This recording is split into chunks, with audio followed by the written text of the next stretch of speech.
Now, right off the bat, if you like this movie, that is fine. I have no issue with that whatsoever. To each his own. But Vanilla Sky is one of the most weird and mind-numbing films that I've sat through in a while.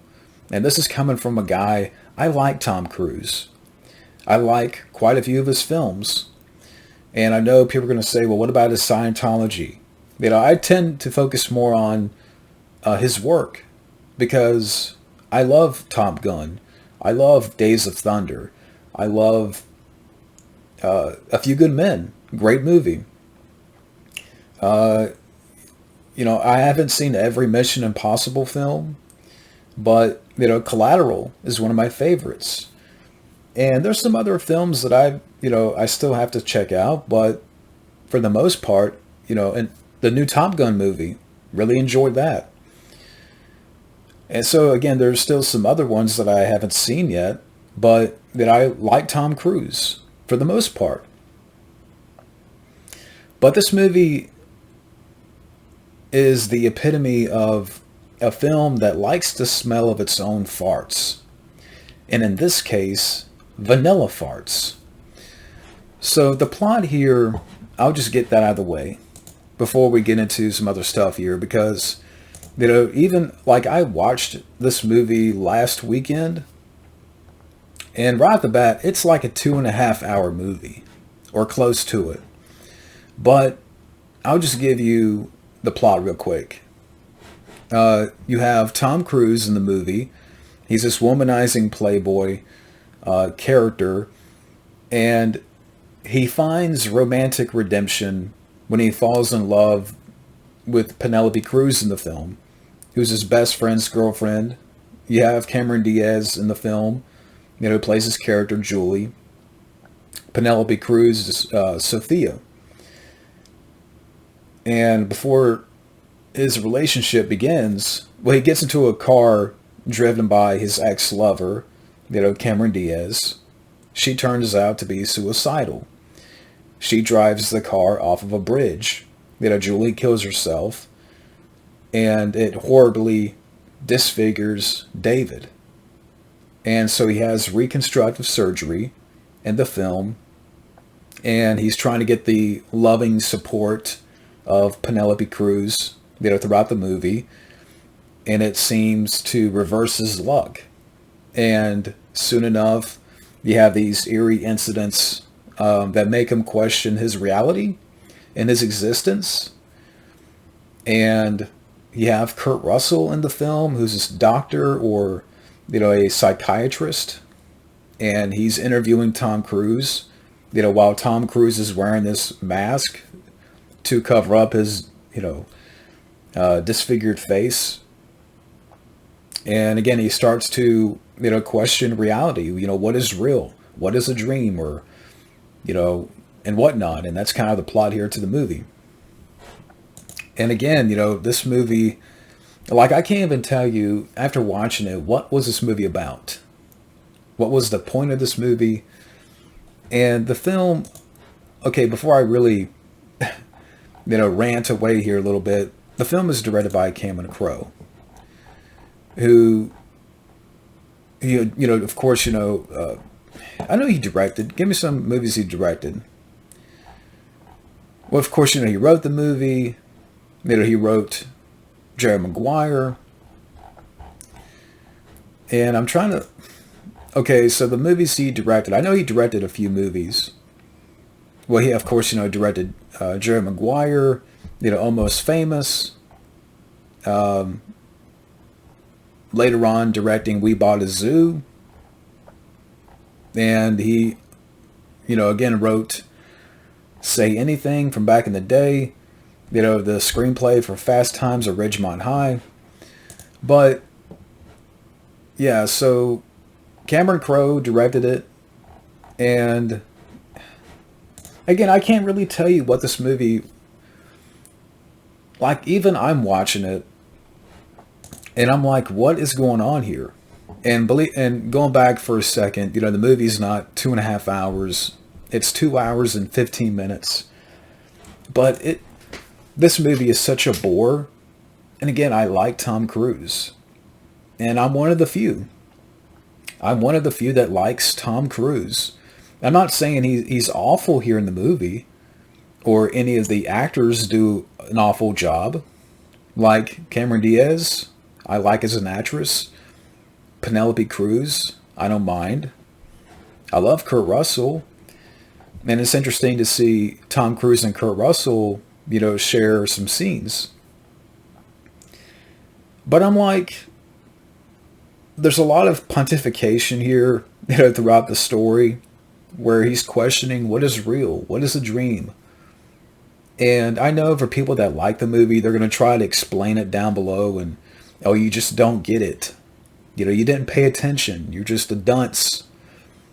You know, you have to go back and rewatch it to understand it, and keep going back and rewatching it. No, because it's a overlong, film that is very vain is the word. Vain is a word that comes to mind, when it comes to this movie, Vanilla Sky, because again, like I said in the beginning, it's a film that likes to smell of its own farts. Vanilla farts in this case. And Tom Cruise, again, I'm not going to say he's awful. I'm not going to say any of the acting is awful. Maybe if there's one thing that really what they should have done here is really go dark with it.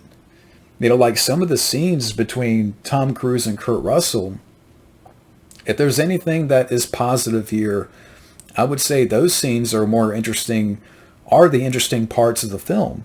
Where Tom Cruise is being interviewed by Kurt Russell.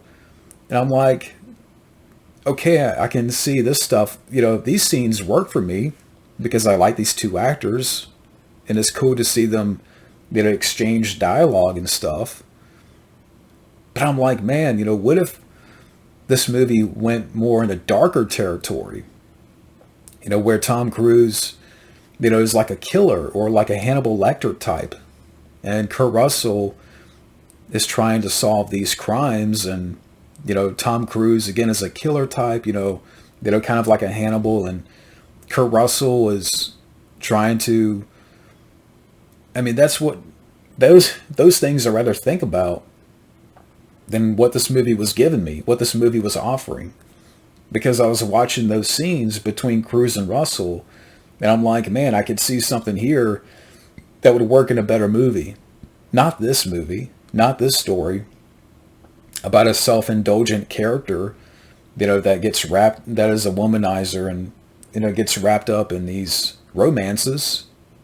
And I like Cameron Diaz and I like Penelope Cruz, but, I don't give a shit about the romance. Does anybody give a shit about the romance here? Even the elements of fantasy, didn't really work for me. And, Tom Cruise's face, all disfigured. He's just one step away from looking like Robert Zadar. With this face, all, where he has the plastic surgery and stuff. And, there's a moment in the film where, they tried to say, and he does get it, like, he gets his face back in the film. But, like, I don't know what to say about this movie. It gets a 6.9 in IMDb. And there's other romance movies I'd rather watch more, that are more interesting, that's not as convoluted. Because that's another word, that comes to mind with this movie that best describes Vanilla Sky. Convoluted. And even Jason Lee's in here. I forgot about Jason Lee. But he's a friend of Tom Cruise. You have a cameo from Steven Spielberg here. Like a very quick cameo in the beginning of the film in a party scene. And yeah, as far as like, again, any positives here, the shots of New York in the beginning is cool. Taking place in New York City, okay. Again, some of the stuff with Kurt Russell, I didn't mind. I'm like, these scenes, like these the stuff here between Cruise and Russell belongs in a better movie, and I could think of better ideas and, better, uh, like this stuff, deserves a better movie. Again, have Tom Cruise, play a Hannibal Lecter type, or, where Kurt Russell's the lead character and he's doing an investigation. Not this whole, you know, over bloated, what is real, what is a dream BS, where Tom Cruise is in a love triangle, or, his mind is playing these games with these romances. I just don't get it. I don't get this movie. And again, I like Tom Cruise, and I've said that more than once here in this rant review, whatever you want to call it. I like Tom Cruise. But this is one of the most weird and mind-numbing films that he's done.